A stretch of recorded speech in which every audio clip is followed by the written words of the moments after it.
اعوذ باللہ من الشیطان الرجیم بسم اللہ الرحمن الرحیم۔ سامعین اور ناظرین، ہم عزاداران امام حسین علیہ الصلاۃ والسلام جب امام حسین علیہ الصلاۃ والسلام اور ان کے اعوان و انصار پر ہونے والے مظالم کے خلاف گلیوں اور سڑکوں پر سراپا احتجاج ہوتے ہیں تو منکرین ماتم ہم پر اعتراض کرتے ہیں کہ یہ تو بدعت ہے۔ تو سامعین، آئیے آپ کو انہی کی کتب سے دکھاتے ہیں کہ جس عمل کو یہ پورا رمضان عبادت سمجھ کر سر انجام دیتے ہیں، خود اس کے بانی، اس کے موجد، اس کے ایجاد کرنے والے، اس کے جاری کرنے والے حضرت عمر اس کے بارے میں کیا کہتے ہیں۔ کتاب کا نام شرح شمائل ترمذی ہے اور اس کو عبد القیوم حقانی نے لکھا ہے۔ جلد اس کی 2 اور صفحہ 249 ہے۔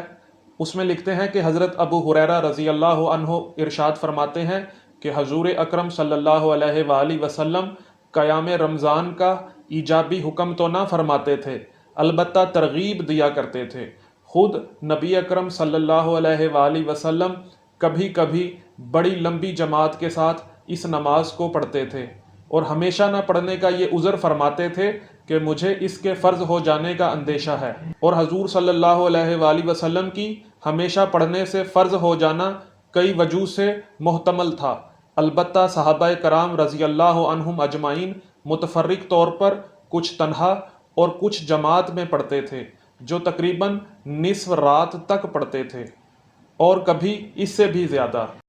حضرت عمر رضی اللہ عنہ نے اپنے زمانے خلافت میں ان متفرق جماعتوں اور علیحدہ پڑھنے والوں کو ایک امام کے پیچھے پڑھنے کا حکم دیا کہ انتشار نہ ہو۔ جی سامعین، اس میں خود مان گئے کہ حضرت عمر نے اپنے زمانے خلافت میں ان متفرق جماعتوں کو اور علیحدہ پڑھنے والوں کو ایک امام کے پیچھے نماز تراویح با جماعت پڑھنے کا حکم دیا، جبکہ نبی صلی اللہ علیہ وآلہ وسلم کو یہ خوف تھا کہ یہ با جماعت نماز تراویح فرض نہ ہو جائے، اس لیے اپنی امت کی آسانی کے لیے انہوں نے با جماعت نماز تراویح کا حکم نہیں دیا، اور یہ سارا رمضان با جماعت نماز تراویح ادا کرتے ہیں۔ اور سامعین، تفسیر تیسیر القرآن جلد 4 صفحہ 388 سورہ حدید آیت 27 کے ذیل میں لکھا ہے کہ جو شخص زہد، تقوی اور عبادت کے میدان میں آپ صلی اللہ علیہ وآلہ وسلم کی مقررہ حدود سے آگے نکلے گا تو وہ بدعت، ضلالت اور کفر ہی ہوگا۔ اور یہ بات یاد رکھنے کے قابل ہے کہ بدعت ہمیشہ نیک ارادوں اور ثواب کی نیت سے ہی شروع کی جاتی ہے۔ سنت کا تارک گناہ گار ہوتا ہے، لیکن سنت سے زیادہ عمل کرنے والا جو شریعت کی حدود کو کم سمجھ کر اس میں اضافہ کر رہا ہے، وہ بدعتی، گمراہ اور گمراہ کنندہ ہے۔ بعد میں جو لوگ اس بدعت پر عمل پیرا ہوں گے، حصہ رسدی اس کا گناہ بدعت جاری کرنے والے کو بھی پہنچتا رہے گا۔ جی سامعین، مفسر عبد الرحمن کیلانی خود ہی مان گئے کہ بدعت نیک ارادوں اور ثواب کی نیت سے شروع کی جاتی ہے،